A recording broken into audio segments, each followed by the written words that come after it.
Sylvain nous présente aujourd'hui. Je suis convaincu que c'est un succès de grande qualité et je souhaite que ce soit un grand succès. Voilà. Et merci. Donc tu vas avoir, tu vas te lancer dans des tournées tout seul aussi. Ouais, hein. à partir de mars. À partir de demain. De mars. Ah, de mars. À partir du mois de mars. À la GESP. Et là, je repasse à la GESP. À la GESP. Ah, très bien. Et alors les musiciens, tu les sors d'où? Les musiciens, ils sortent un peu de La Rochelle, un peu de la Bretagne, un peu de Paris.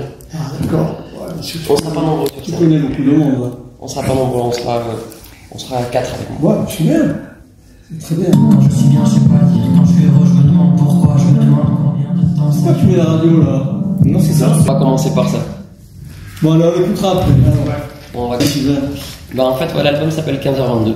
Alors pourquoi 15h22 Je reprends au début. Il y a 5 ans, je me suis levé un matin avec une idée un peu bizarre. C'est de prendre en photo tous les jours ce qu'il y avait sous mes yeux à 15h22. Ça paraît bizarre. Oui, en effet. Donc je le fais un peu quelques jours. Puis j'ai mis une alarme sur mon téléphone. Et tous les jours à 15h22, je prends en photo ce qu'il y a sous mes yeux. C'est important, c'est pas...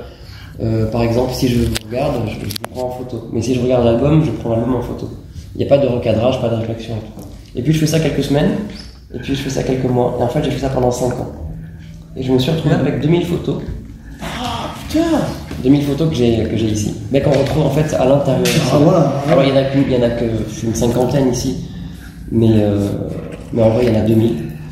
Et en fait, moi qui ai toujours regretté de ne pas tenir un journal intime, parce que j'adore certains écrivains, comme Annie Ernaux, comme Didier Ribon, qui se sont basés sur leur journal intime.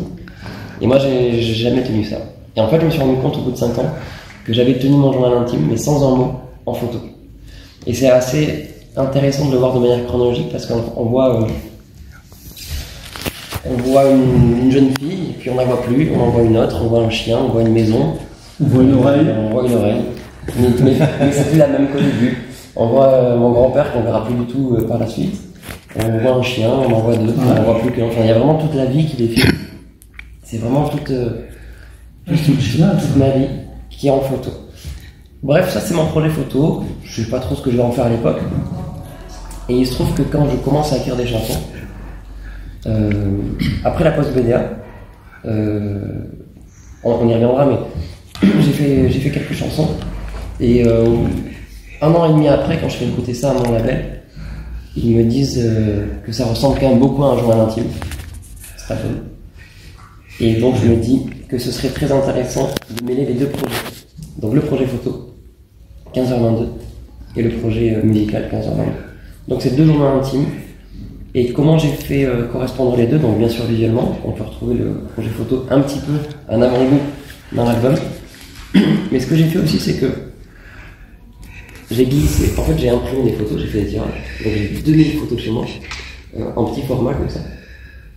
Et j'ai glissé dans tous les albums qui ont été précommandés par les gens, j'ai glissé un petit tirage à l'intérieur. Et les photos s'en iront. Je les aurai plus jamais avec moi. À l'origine, je vais donner l'original. Donc il n'y aura pas d'exposition, il n'y aura pas d'agrandissement, il n'y aura pas tout ça. J'ai glissé les photos à l'intérieur et elles sont parties chez les gens. Et comme ça, les gens avaient un bout de ces dernières années, un bout de ce journal. Donc voilà pourquoi 15h22. Et alors pourquoi 15h22 précisément? Je me fais des questions tout seul, je déroule le fil. Je pense qu'au début, il n'y a pas vraiment de raison. Au début, il n'y a pas de raison à ça, c'est un peu au hasard, je trouve que 15h22, c'est un... Je pense que c'est le hasard. Mais force est de constater que quand on regarde les photos, je trouve que c'est intéressant parce que c'est une heure vraiment très nulle. C'est très creux dans la journée. C'est extrêmement banal et ça rend des moments très anodins. Mais ça en dit beaucoup sur nous. Ça en dit vachement sur comment on remplit nos journées. Qu'est-ce qu'on fait de nos vies en fait. Et c'est souvent vertigineux, c'est assez marrant, c'est un peu triste parfois. Il y a beaucoup d'ordinateurs, beaucoup de moments en voiture, des moments très futiles et c'est comme ça qu'on remplit la vie. Et je trouve que c'est important de le savoir et de pas le regretter. Quoi. La vie c'est aussi ça. Quoi. C'est bon. Ouais, ça mérite. Tu sais, moi, à chaque fois que je marie des gens, Rien à voir là avec 15h22. À la fin, je leur dis, est-ce que vous voulez que je vous donne le secret du bonheur? Je vois que toi, tu as une chanson qui s'appelle Le secret du bonheur. La recette du bonheur. Moi, je leur donne le secret du bonheur. La recette aussi. C'est quoi la tienne recette? Je dirais la mienne. Ah bon, La mienne, à vous d'abord. La mienne est plus courte. Alors moi, c'est une longue chanson pour dire que je l'ai pas en fait. Ah, tu l'as pas. Moi, je leur donne le secret du bonheur. Je peux vous donner. Je vous donne le secret du bonheur. Je suis pas marié. Vous allez être déçus, hein, mais bon. Le bonheur, c'est de désirer ce que l'on possède, pas ce que possède le voisin. Voilà.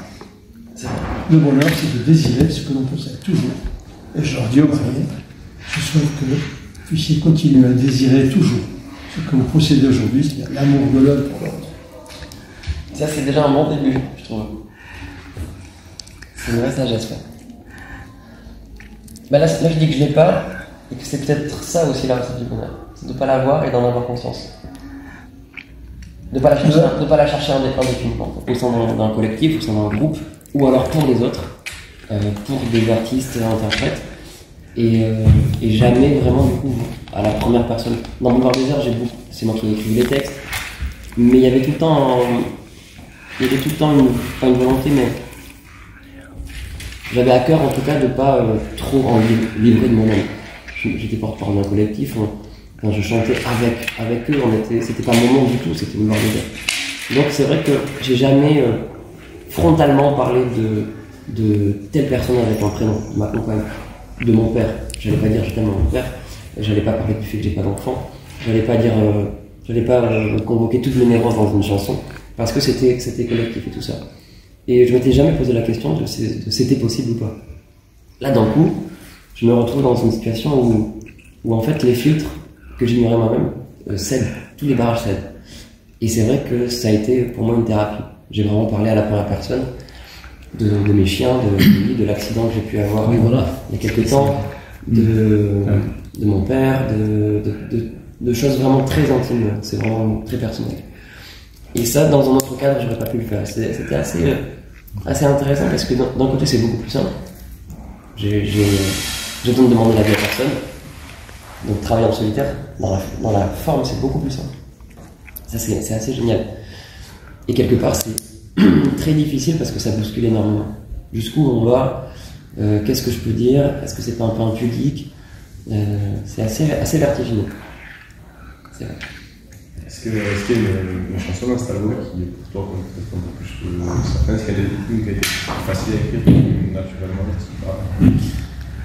En fait, il y a plusieurs trucs. La plus simple, c'est justement la recette du bonheur. Pourquoi? Parce que quand je l'ai écrit, j'ai pas du tout. L'album n'est pas du tout prémédité et je sais même pas du tout que je vais faire un album solo. C'est la première chanson c'est vraiment la première chanson d'un édifice mais qui s'ignore encore.